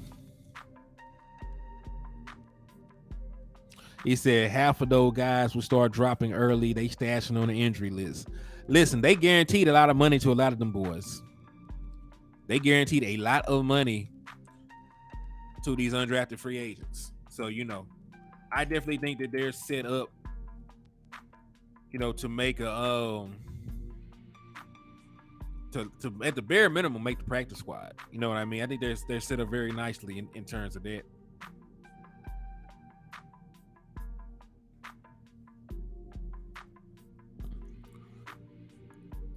They did that. Yep. So what other questions y'all got, man? I'm gonna try to rock a little bit longer with y'all, man, since y'all been showing love, supporting the channel so much. We have to play smart and opportunistic. Well, listen, we're always going to be opportunistic with this, with the defense we got. I still think we're going to get turnovers. You know what I'm saying? Diggs has led the league with interceptions with 17 since coming into the league. Stephon Gilmore is always an opportunistic cornerback himself. Jerome Bland had five interceptions last year. And listen, I think, especially if we can stop the run consistently, if we can stop the run consistently, and force teams to be one-dimensional in the pass game against us, I think we're gonna be poised to have a lot, of interceptions come our way, a lot of strip sacks come our way. You know what I'm saying? Because when you're passing the ball at a high clip, you know what I'm saying, like, you'll have more opportunity for yards and touchdowns, but you also have more opportunities to turn the ball over. Especially with the pass rush we got, and especially with the secondary we got. So I feel we'll still have very opportunistic defense. I think we'll get a lot of extra possessions, from the turnovers that we're forced this year. And I think that we're going to play smart football on the offensive side of the ball. I think we'll utilize more play action. I think that we'll run the ball, a little bit more efficiently. HTM true story. What time is the show tomorrow? Mountain time. So let's take a look. Mountain time.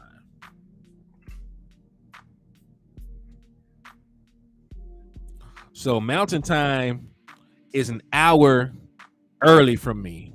Mountain time will be 1 o'clock. Mountain time will be 1 o'clock. Mountain time will be 1 o'clock. So 1 o'clock mountain time tomorrow. Yeah, the Ron Bland is going to be a chess piece with me. Like he definitely is going to have a phenomenal season if he can, as long as he doesn't go into a sophomore slump, which I don't believe he will. But like the board should have been in the running for Defensive Rookie of the Year last year. If it wasn't for Sauce Gardner, I think they would have really would have looked at him. But Sauce Gardner had the better rookie season amongst corners.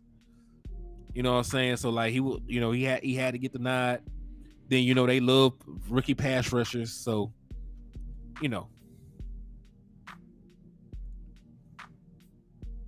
Central Time. I think am I in Central Time? Let's see.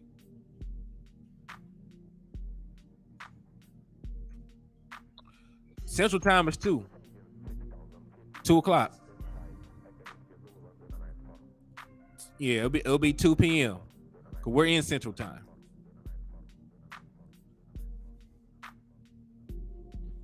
So you're on the West Coast, it'll be noon.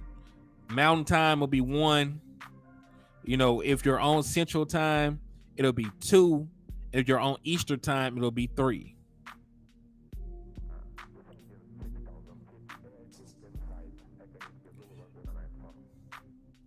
Yeah, it'll be 2 o'clock for us. And listen, I always have to Google this shit, so y'all forgive me.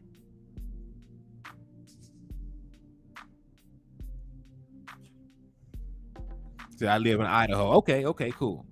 Good deal.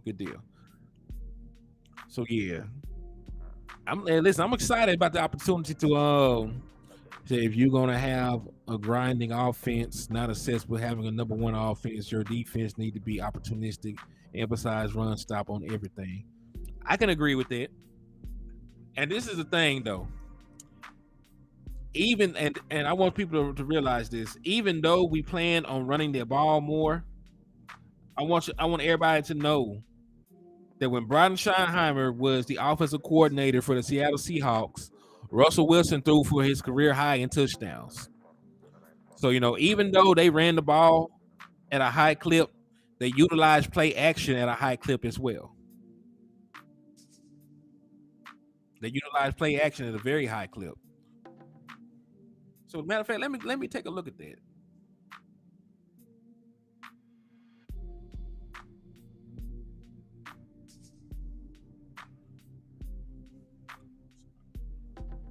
I need to see something because my mind just clicked. So let's go back to 2018. I'm going to see where Brian Schottenheimer's offense.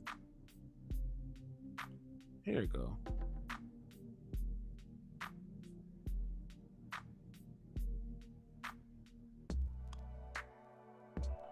All right, so I'm in 2018 now.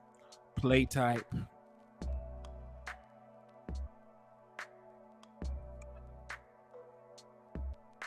Oh wow, they don't even have the statistics I'm looking for.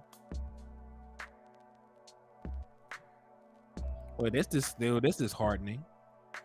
For some reason, it doesn't go all the way back to 2018 with the play action breakdown. That sucks. I'm gonna have to look into that. I appreciate you, Choctaw. We'll probably still be rocking.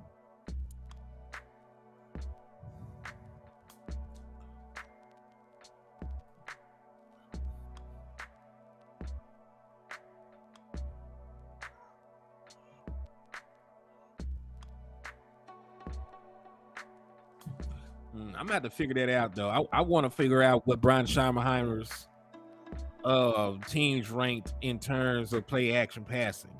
I think they're pretty high, but I have no way to confirm it because I was using Pro Football Reference, because they had the play action percentages, but they don't have it for 2018. Maybe they weren't keeping up with it at that point. Who knows?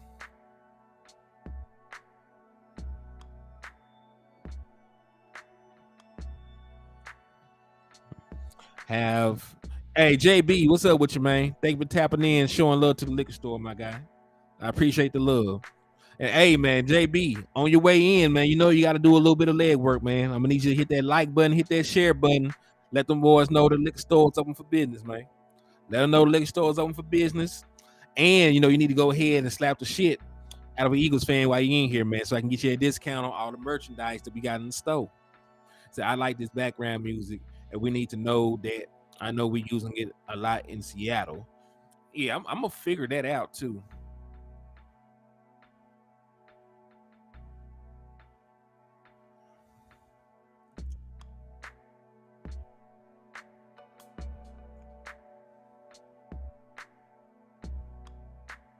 I'll say it's crazy because I have the play action type. Yeah, see, maybe it just didn't load for 2018. I'm gonna hit 2018 again and see if it loads in there. Because I am very interested. No, it still ain't. It still ain't loading in for 2018. That's weird. Well, he did listen, but he was the offensive coordinator for 2019 and also for 2020. So, maybe I can use that. All right. So play action pass attempts. Yep, I knew it. So he used play action pass attempts almost as much as we did in 2019. So 2019, they play actioned 135 times.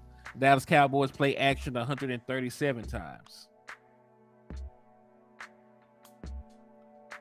But they only threw the ball 517 times. So it was a much higher percentage of their passing rate. So we had 597 pass attempts, which is insane.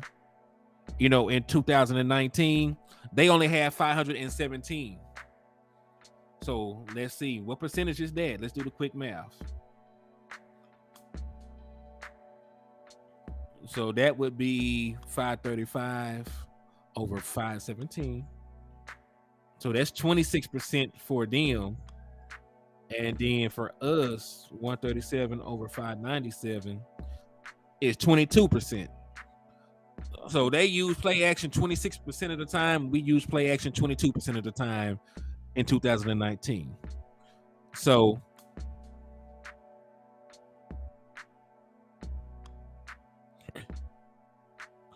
hey, appreciate the love, DC, for Life Texas.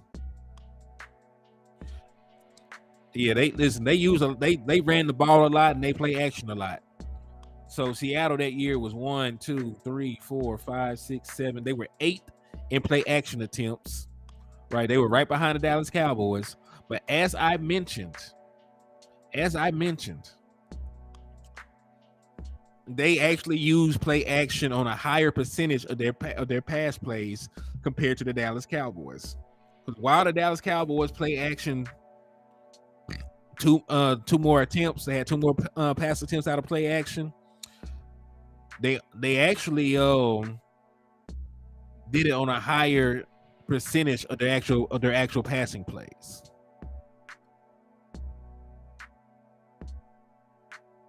So yeah, Dak play action a lot, but he kept it in through.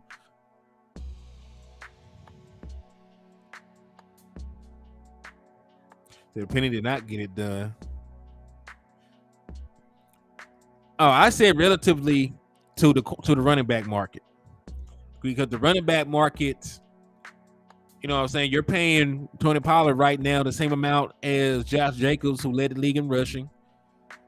Right? Who else got tagged? You like Saquon Barkley?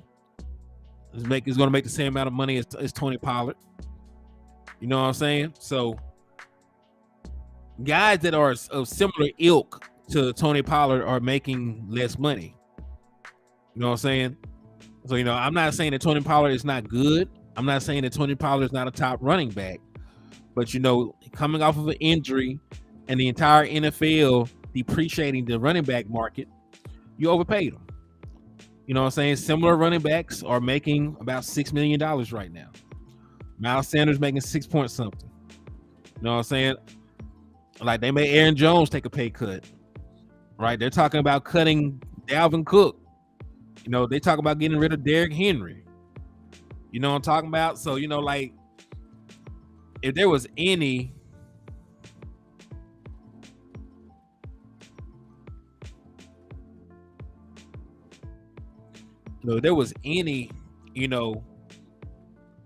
leverage there, we would have had it. So, I just don't like that they didn't get it done in terms of getting a long-term deal done with Tony.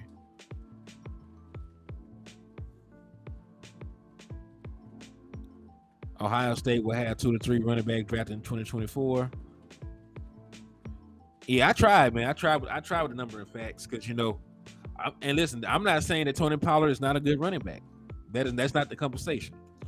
The conversation is, did you overpay him? And, giving him $10 million fully guaranteed for one season with other, Pro Bowl running backs are signing for less. You know what I'm saying? Like,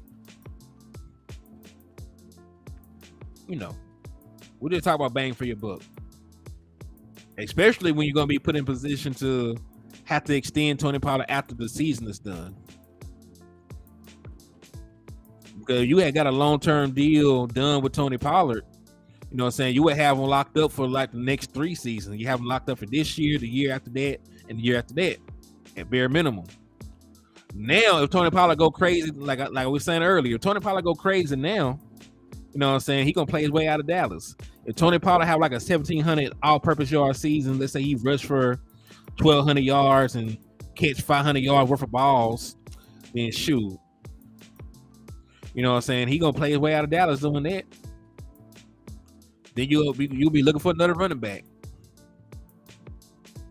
So, just from those perspectives, I'm not saying he ain't great. I ain't saying he ain't one of the better running backs in the league. I just think a long-term deal would have been better for everybody.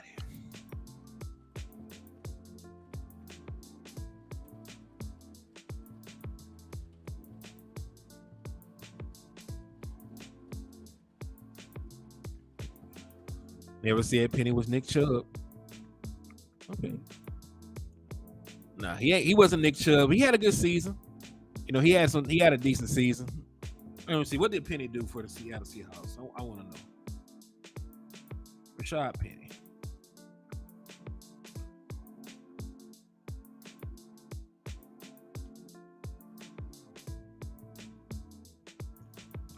Let me see.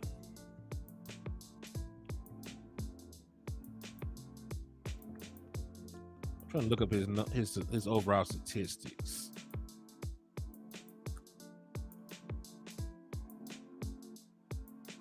Oh, well, damn. You're right. Rashad Penny only had 419 yards that year. The most yards that Rashad Penny ever had was in 2021. He had 749. So, yeah, I don't think it was Penny that got off for Seattle. They had another. Oh, Chris Carson. That who got off for them. It was Chris Carson. It was Chris Carson that had that great season. Yes, Penny was picked up by the Philadelphia Eagles, which really puzzled me when they turned around and got Penny, and then they also got the other boy because they both got extensive injury histories. So we'll see. We'll see how that works out. So I don't know. Maybe they trust their training staff and keeping them healthy. I'm not sure how good the Eagles training staff is in terms of injuries. But we'll see. Like maybe they believe in their ability to keep them boys healthy. But yeah, I think it was Chris Carson that had a great season for the Seahawks that year. I think Chris Carson had like an 1,100-yard season or something like that. Let me see.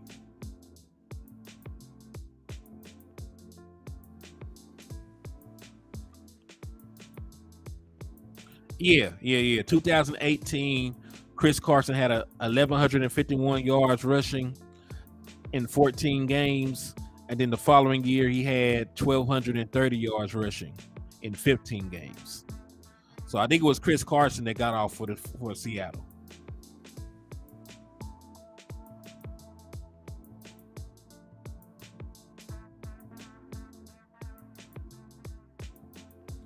Correct.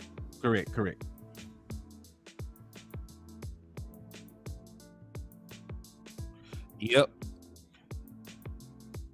So over the overall season, listen, they had like three guys they handed the ball to. If you count Russell Wilson being involved in the run game for, so they really wanted to run the ball and they didn't care how they ran the ball. So I like what we're moving on to. Oh wow, Chris Carson retired. I didn't know that. Yeah, he ain't played since 2021, so you're right. No, you hate that, but that's the reality of the NFL. That's the reality of the NFL. You don't really get a chance to play for long. Most times, injuries usually pile up.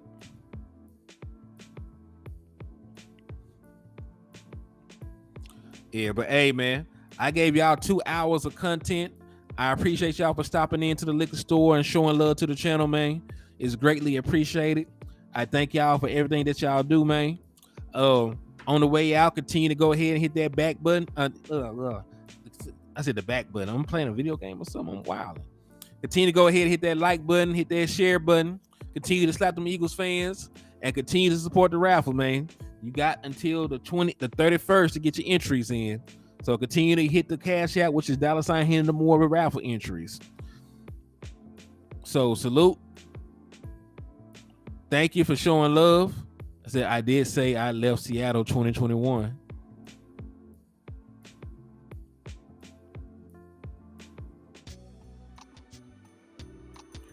All right, but yeah, y'all hold it down. I appreciate y'all for the love. Get at your boy. And remember, I always tell y'all to drink and drive responsibly. But if you see an Eagles fan in the middle of the road, I ain't gonna say something. I ain't gonna say it, but y'all know what to do. God bless, man. I'm gonna get at y'all. Peace.